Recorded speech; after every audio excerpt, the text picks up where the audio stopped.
I must ask you to finish eating.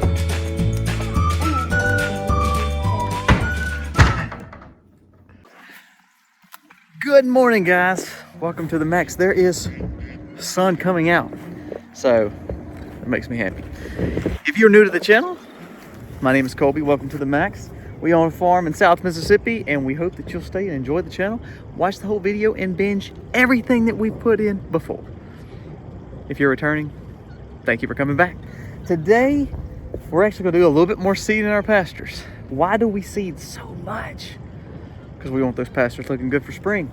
Plus, we're gonna move a lot of our herd here. We have some beef cows. If you know, we're actually going to the beef barn in the next vlog. You will see it and enjoy it because we're gonna kind of feature some of our cows up there. But we're gonna be bringing them here.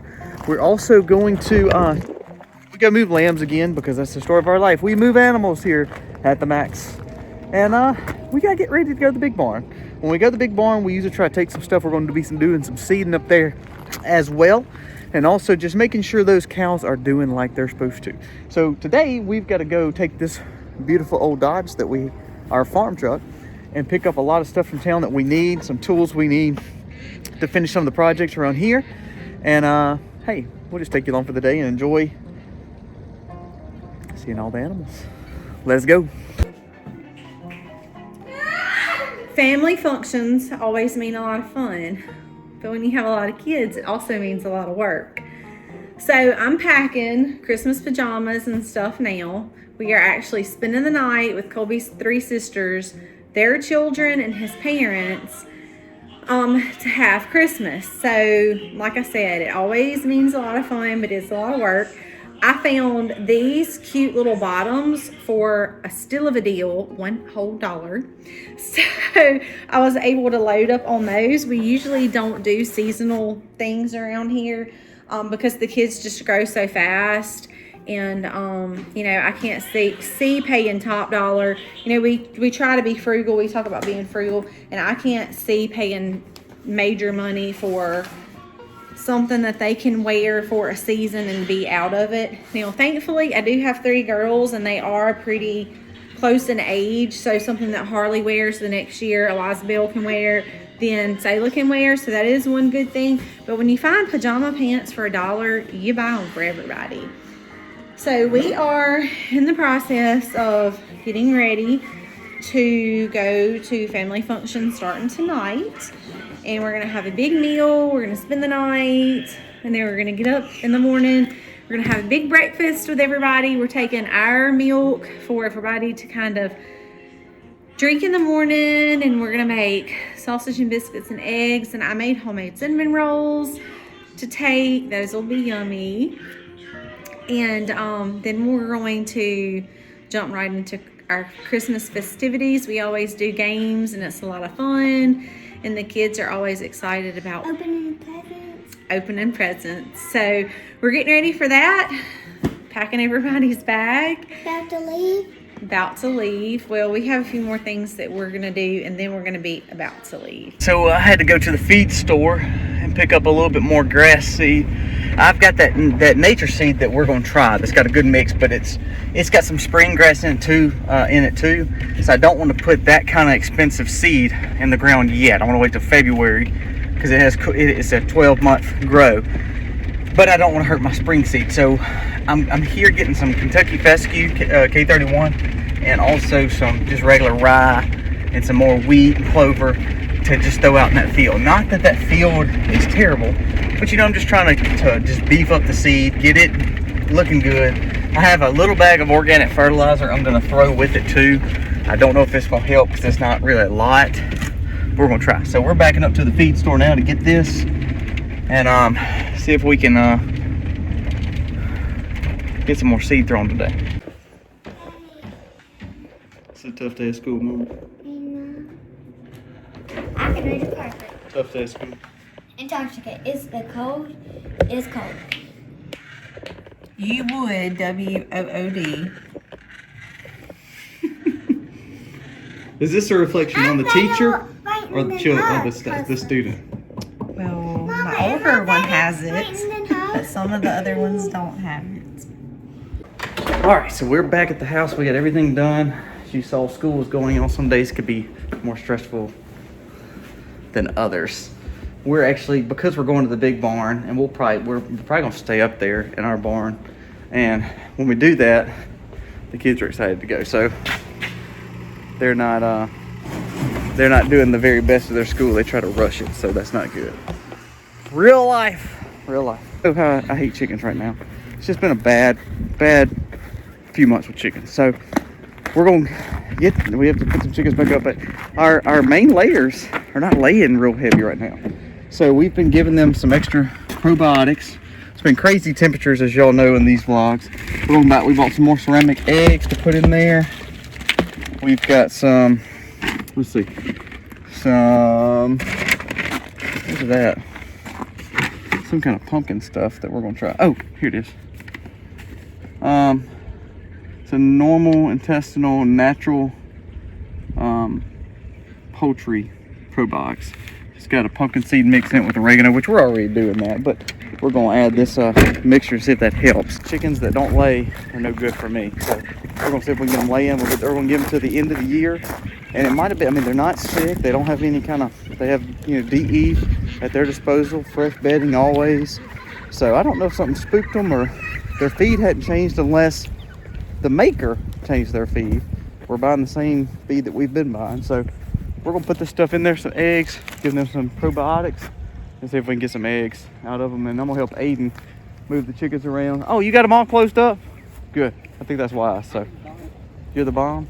But in all our years owning chickens, we've never had a time where they've just stopped laying. So I'm either thinking they've got something that I don't know, or either they just, that feed, I think it's a feed issue. I think that feed, I mean, we're used to the same feed, but I'm scared they've mixed it and changed their own mix, and it's made all my, because it's, you know, when you're used to getting anywhere from 8 to 15 eggs a day, and all of a sudden it just stops, there's a reason for that. So I'm figuring that feed's changed. So I don't know what we're gonna do. We're gonna just see what they'll do. We're gonna give them to the year end. If they're not laying by the year end, we're gonna sell them or cull whatever's, you know, good enough for us to keep. Sell them if anybody wants to deal with them, but there's no purpose in us keeping them if they're not going to provide eggs like we need. We already have some more little pullets in with the, you know, the Freedom Rangers that can allow us to, you know, have them laying in the next 3 or 4 months. I hate to wait that long, but it's one of those things. I'm not going to feed chickens just to feed them either. So that's kind of the update on the chickens. Aiden is pulling the big new chicken wagon, the new cluck wagon, back in here because it is fixing to rain tomorrow. We don't want it to get wet because we have not done any kind of treatment to it, and it's not finished, as you see. So we'll get it pulled in here, and then we're going to start seeding and kind of move on to the next project. We came over here and cut some of this old hay that's been rained on off and gave fresh hay. You said they've been eating inside of that bale, which is normal. But all this excess hay will scatter around. So what we won't use on scattering, we'll take this excess that's really no good to the cow now and take it to chickens for chicken bedding. Now we do not bed, we bed in pine shavings all year, but in the winter we may put a little of this in there. That helps insulate that coop a little bit. It just helps. Now remember, hay can give respiratory issues to chickens, so I don't leave it in there and I don't put it in the wet areas. I put it in the dry area, so that way it just helps still absorb. We can still compost it, but it gives them a little bit thicker deep bedding in the laying boxes and also in their coop. The rest will go to the pigs.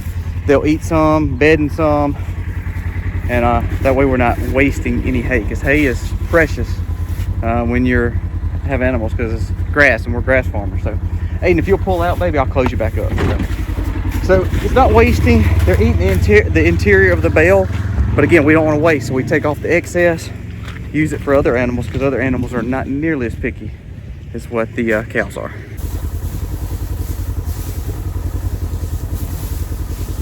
All right, got to the chickens. Now let's get some extra bedding for the ducks. Let's see if we can get them laying. It's like everything stopped laying. So that's what makes me believe this feed is not what we're needing. So we've got 30 bags of it, so I'm not gonna get rid of it. But I'm hoping they'll get used to it and they'll go back to laying.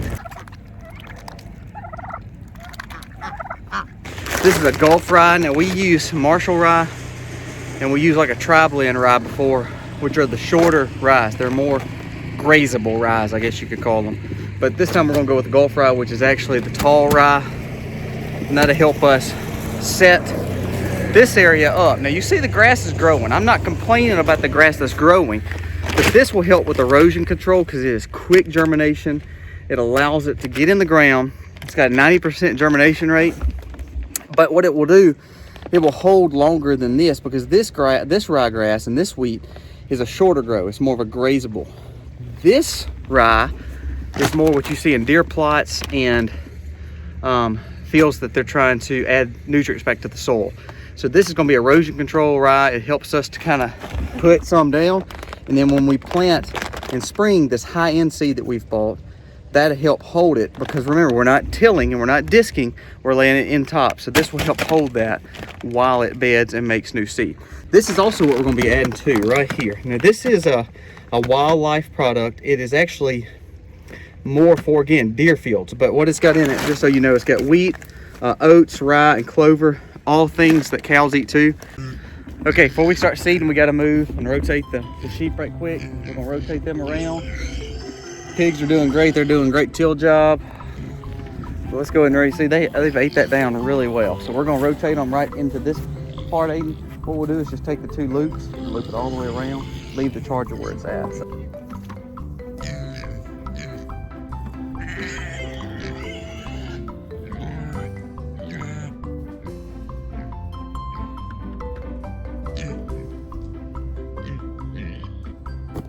You can see that Aiden is cutting some of that oak they were eating a while ago.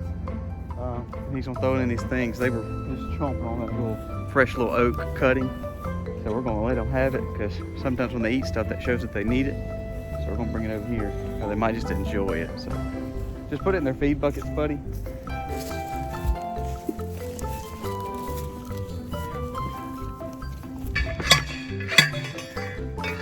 Tell them we get farm workouts every day, don't we? Every day. Someone asked about the chargers the other day. I'm not sure who it was. I can't remember. But on these chargers, by far, Aiden, what is the best solar charger we have? IntelliShock 60. IntelliShock 60. Now, plus it's got a little charger bit on it. It's got a great battery setting. It's just a better charger. So that's what we have around our pig. Now, let me show you this. Once you train your animals, your ruminant animals, which is your cattle, your sheep. Don't turn it on yet, buddy. Let me fix this thing. Once you train them to those heavier, hard-hitting ones, we use a Patriot or an American Farm Works or a Gallagher. All three of them. We have all three, and they're all low impedance because you won't. Huh? Yeah, we have a Zariba. That's right. Aiden's right. So we have tried just about every charger. They all work fine on these nets, especially if they're low impedance. You need low impedance, and also polytape. They work great on polytape. But your animals need to be charged with a heavy. Animals need to be trained with a heavier charger, which is the Premier One IntelliShock 60. It is phenomenal. They have a 120, they have a 30. I'm not saying the 30 is not good. I've never tried the 30. We've had the 60s, and it has trained, this one right here, it has trained every animal we have to nets. And then we leave the heavier ones on the pigs and on the any meat birds. And then we leave the smaller ones, the low impedance, the ones that don't have a lot of hit power, on the sheep and cattle, because they're already trained. They're not even going to test it like the pigs will still test it.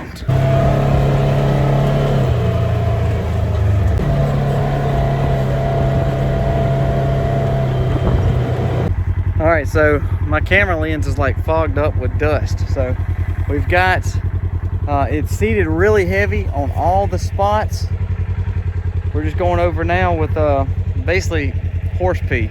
That's urea. So we're trying to get some urea on the ground, and just that way it helps. We had the cows, work this area with manure and also with their pee. So now we're just putting over some more just helpful nitrogen, cottonseed meal, and urea. And then we've also put some lime on it just a few weeks ago. So we've got all that done, all this done. Now it's time for the next project. So seeding's done. I'm kind of happy with that. We got one more little spot to do. We're going to use that clover and put it over there, and put that fescue in some of the older plots. We've got one more thing, a Kentucky 31 fescue. I've never grown fescue. I'm going to try it though. It's supposed to be something we got in this other mix, and I'm going to try a littler bag, a cheaper bag first. We need to have that 12-month green grass and not having to replant seasonal annual ryegrass. So that's kind of what we're going for. Don't know if it's going to work in the south, but we're going to try it. We watch a lot of Greg Judy, and he has a lot of fescue and clover growing. So we're going to try to replicate that here too, to have a stockpile of grass year round without replanting some of this, because it can get costly. Not only costly, it's just time consuming. So not that I'm not going to do it, because it is cheaper for me to do that than to, you know, have extra feed or extra some kind of hay or some kind of, you know, alfalfa all year round. And that would be too costly.